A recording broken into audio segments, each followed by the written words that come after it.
Hey guys, and welcome to my channel. This is my first video, which I'm pretty nervous making, especially since he's over here in the background, but I made him put headphones on.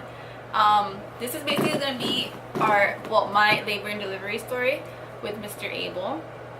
It was March 22nd that I literally went to the hospital with no contractions, nothing. I had some bleeding, so I kind of freaked out, and the doctor did say if you ever have any bleeding, just go to the hospital because you never know. So when I went to the hospital,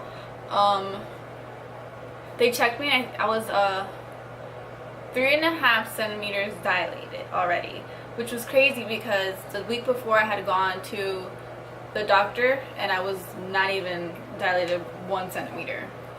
So anyways, so what they suggested was for me to walk around the hospital for about an hour, which I did, and they gave me another centimeter. And then the doctor said to do the same thing again for an hour to see if I could, progress with my dilation.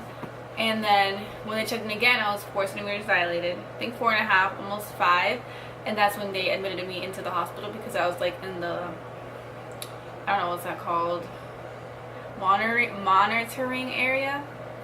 So my doctor was on call, and he suggested to the doctor in the hospital that I go in and stay and then see as it goes. I was literally probably in labor for about 18 hours before I gave birth to him. My contractions were pretty light. I was actually surprised because every time I had a contraction I didn't feel it, and they're like, did you feel that, did you feel that? I'm like, no. The doctor came actually no, before the doctor came, my doctor, my contractions slowed down. So what they did was they added some Pitocin, which is basically like an artificial medicine that gets your labor going faster or whatever. So they gave me some of that, but the lowest dosage, and that helped a little bit, but it didn't really progress anything. Okay, where was I? Sorry. Baby had a poop explosion, threw up all over his hair. Now my mom's taking him a bath, and I have dad out there now. So if you hear some crying, it's because he's taking a bath and he's just upset. But he doesn't usually cry when he's taking a bath. Anyways, so they gave me the Pitocin, and when they gave me the Pitocin, I still couldn't feel the contractions. I was totally fine. They were like, wow, you're really good with pain tolerance. I'm like, yeah, I pretty much am, not for nothing. So it did progress a little bit, but then again, at one point I just stopped dilating. So then when my doctor came to check on me, he decided to break my water. And once my water broke, I kid you not, my contractions started coming every minute.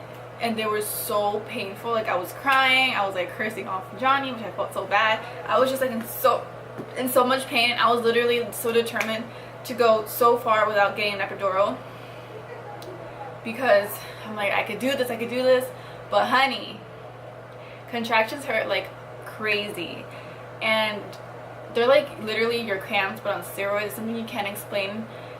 I was at this point shaking because I was in so much pain. I was crying, I was sweating, there was so much emotion going on into this, and so much energy. You literally feel so tired at the end of delivering a baby because it's just so much.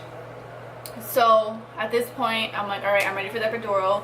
I was probably 6.5 to 7 centimeters dilated, which I was actually pretty pleased because I did get, pretty far with my epidural. I mean, not with my epidural, with my dilating before I got the epidural. So they came, they did the epidural, and it's super hard to get an epidural when you're literally in pain and you cannot move. And my legs were shaking uncontrollably. I could not contain I don't know, I just couldn't contain it. And I was trying really, really, really hard not to move, and I was shaking, and I'm like, I have to throw up because my anxiety came to me, and when I get anxious I start throwing up. It's just this whole mess of things. So I threw up, I couldn't breathe. It was crazy. Once I got the epidural, my contractions did stop. I couldn't feel them as much as I did before. Not only that, but then I felt a pain on my right side, a pressure. Poor baby. I felt a pressure, and I'm like, what the hell? So the nurses the 2 nurses that came, they were freaking awesome. Honestly, I had the best nurses in that hospital the whole time I was there.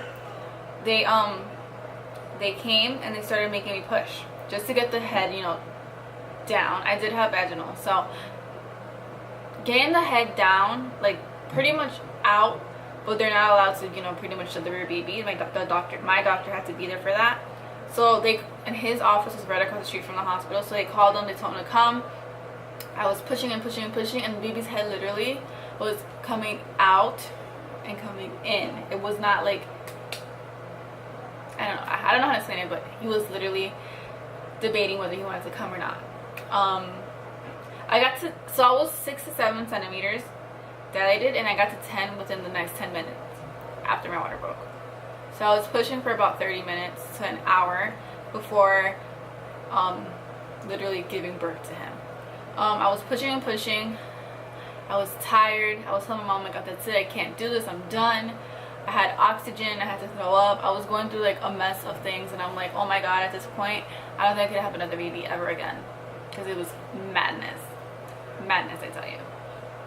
So once they got, like, I guess the baby's head down enough, they were like, oh my God, he has so much hair. So I guess, you know, they could see him or whatever. I'm telling the story really bad, but I'm trying to like think back. This was a month ago, guys. So I'm trying my best to go as far back as I can to remember every single detail, because honestly, you forget. So my doctor comes. You know, I only saw him probably twice the whole time I was there. He comes. He sits on his chair. He's really professional. I love him. He's like the best doctor I've ever had. I could not complain. And he sits in his chair and he's putting on his stuff, and he's just looking at me, gives me a little wink, and I'm like, oh, I just realized I'm really talking really fast, and I'm saying words not in order just because I'm nervous. This is my first video like alone sitting down. Anyways, so he comes, yeah, he's coming in, whatever, and then I'm pushing. At this point, I'm pushing and pushing, because they tell you to push every time you feel pressure, so you start pushing. I pushed. By the time the doctor was there and it was time for me to literally give birth now, I probably pushed for like 10 to 15 minutes, and the baby came out. When the baby came out, honestly, it's like a feeling that you can't explain. It's like I started bawling my eyes out like a mad woman. And I started tearing up when they said, oh my God, he has hair, which was before he was even out of me. So I'm like crying my eyes out. I'm like, oh my God. I had requested to do skin to skin with him as soon as he was out. The doctor shows me him, and I'm just like, oh my God, he's so cute. He was so cute. He didn't even cry when he was out of, like, when he came out, which I was like, oh my God, good sign. He started crying eventually. He was the cutest thing ever. Oh my God. Honestly, I can't even like explain the feeling that you get once you become a mother. You become a mother the moment you find out you're pregnant, but then again, the moment he's like handed to you and you're holding him is a whole different story. You forget about all the pain and all the like suffering you went through for all those hours. As soon as he's handed to you, you completely forget that, and it's just like the best feeling in the world once he's in your arms. He weighed 6 pounds and 8 ounces and measured 19.5 inches. He was born at 38 weeks. I didn't make it to 40 weeks. I don't know what else to say, but it was just like the greatest thing that ever happened to me. It was very painful.